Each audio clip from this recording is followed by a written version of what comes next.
ఈ దినము మా వైవాహిక జీవితంలో 33 సంవత్సరాలు దేవుడు తోడుగా ఉన్నాడు. God is very faithful in our lifes. మొట్టమొదటిగా నేను ఒక్కనే నాకు మీ అందరికీ చెప్పేది ఒకటి, ట్రాన్స్ఫర్మేషన్ అయినటువంటి వాళ్లకు ప్రభు తప్ప ఏది కనిపించదు. వివాహమైంది, యవనస్తుడిగా ఉన్నాను, చాలా బహు కోపిస్తుంది. ఆ కోపాన్ని బట్టి నా భార్య బహుశా తను అనుకుని ఉండవచ్చు, తప్పకుండా నా భర్తకు డివోర్స్ ఇవ్వాలి ఖచ్చితంగా. కానీ వివాహమైన కొంతకాలానికి ప్రభువును తెలుసుకొని రక్షించబడి నా జీవితం పూర్తిగా మారిపోవడాన్ని చూసి ఆమె ఆశ్చర్యపోయింది. 98 సంవత్సరంలో రక్షించబడడం, 99లో నాకు ఒకటే గుర్తొస్తుంది. ప్రభు అన్నాడు మత్తయి సువార్త 10లో, లూకా 14లో, కుమారుని కానీ కుమార్తెని కానీ తల్లిని కానీ నాకంటే ఎక్కువగా ప్రేమించేవాడు నాకు కాదు. లూకా సువార్త 14వ అధ్యాయంలో ప్రభు అన్నాడు, ఎవరైనా నన్ను వెంబడించాలని అనుకుంటే ఒకే ఒకటి, మీరందరినీ కూడా విడిచిపెట్టాలి. బాబు 6 సంవత్సరాలు, పాప 6 నెలలు.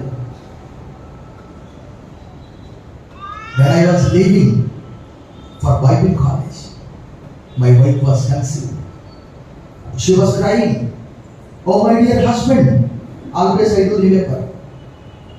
Bus stand lo, she was crying like anything. I do not know what to do.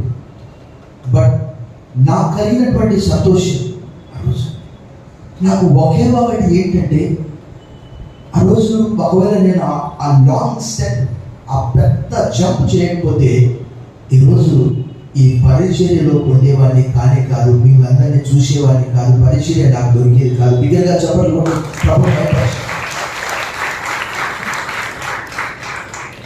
నేను ఆ బంధువులను ఒక 10 మందిని పోగొట్టుకోవచ్చు, కానీ ఇక్కడ నాకు ఎంతమంది ఆత్మీయులు ఉన్నారన్నటువంటి గొప్ప సంతోషం. మరలా బిగ్గరగా చెప్పలు ప్రభు.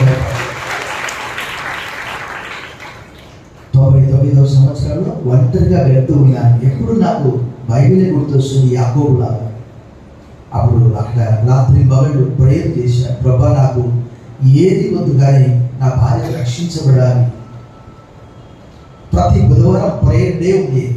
అక్కడ ఆ ప్రేయర్ డేలో అనేక మంది ప్రార్థించేవారు.